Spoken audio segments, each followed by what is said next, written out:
আজকে আমাদের আলোচনার বিষয় আমরা যে খাবার গ্রহণ করি সেগুলি কিভাবে ছড়িয়ে পড়ল। এখন আমরা যদি খাবার সম্পর্কে জানি তাহলে আমরা দেখব একসময় মানুষ খাবার বাঁচাবার উপায় জানতো না, তাই তারা যে খাবার খেত সেগুলি খাওয়ার পর বাড়তি খাবার নষ্ট করত। তারপর মানুষ বাজার বানিয়ে খাদ্যবস্তু কেনাবেচা করতে শিখল। অর্থাৎ আমরা দেখব মানুষ কৃষিকাজের ফলে উৎপন্ন ফসলের কিছুটা নিজেদের খাওয়ার জন্য রেখে দিয়ে বাকি যে জিনিস বা খাদ্যবস্তুগুলি থাকতো সেগুলি বাজারে বিক্রি করা শুরু করলো।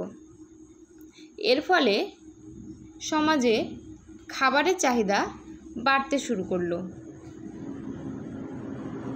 কারণ আমরা যদি খাবার সম্পর্কে জানি তাহলে দেখব সব জায়গায় সব খাবার পাওয়া যেত না, আর এজন্যই খাবার লেনদেনের ব্যবস্থা গড়ে উঠেছিল। আমরা সবাই জানি চাষি ধান চাষ করে, আবার জেলেরা মাছ ধরে, আবার যারা চাকরি করে তারা চাষও করে না, মাছও ধরে না। তাহলে চাষির কাছ থেকে জেলে ধান কিনবে, আবার জেলের কাছ থেকে চাষি মাছ কিনবে, আর যারা চাকরি করে তাদের দুই কিনতে হবে। এবার আমরা জানব বিনিময় প্রথা সম্পর্কে। প্রথমে বিনিময় প্রথার প্রচলন ছিল, তাহলে এই বিনিময় প্রথা কি সেটা জানব। বিনিময় প্রথা বলতে বোঝায় এক খাবার দিয়ে অন্য খাবার নেওয়া। পরবর্তীকালে টাকা পয়সার বিনিময়ে খাবার কেনাবেচা হতে থাকলো।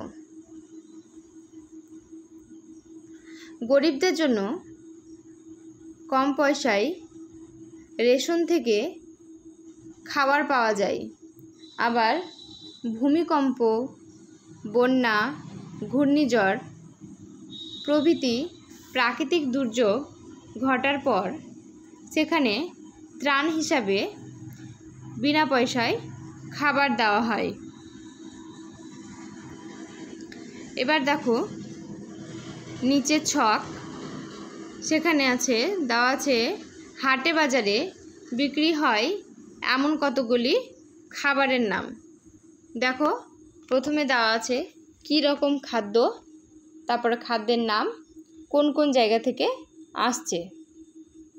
প্রথমে আছে কী রকম খাবার বা খাদ্য, যেমন খাদ্যশস্য, চাল, ডাল, গম, এগুলো কোথা থেকে আসছে? বর্ধমান, হুগলি, পাঞ্জাব।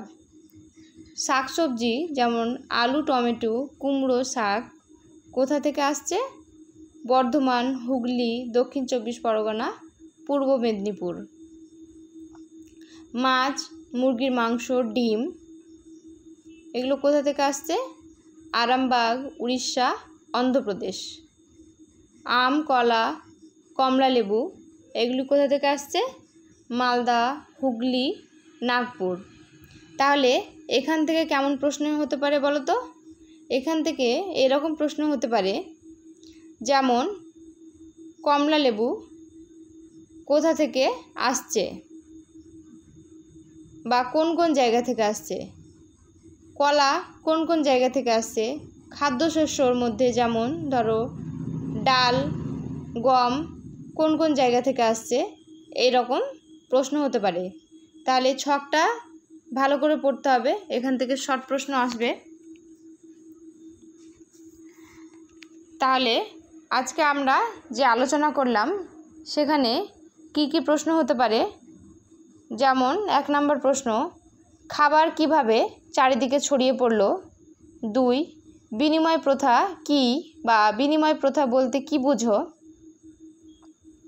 3, হাটে বাজারে বিক্রি হয় এমন কতগুলো খাবারের নাম লেখো এবং সেগুলি কোথা থেকে আসছে?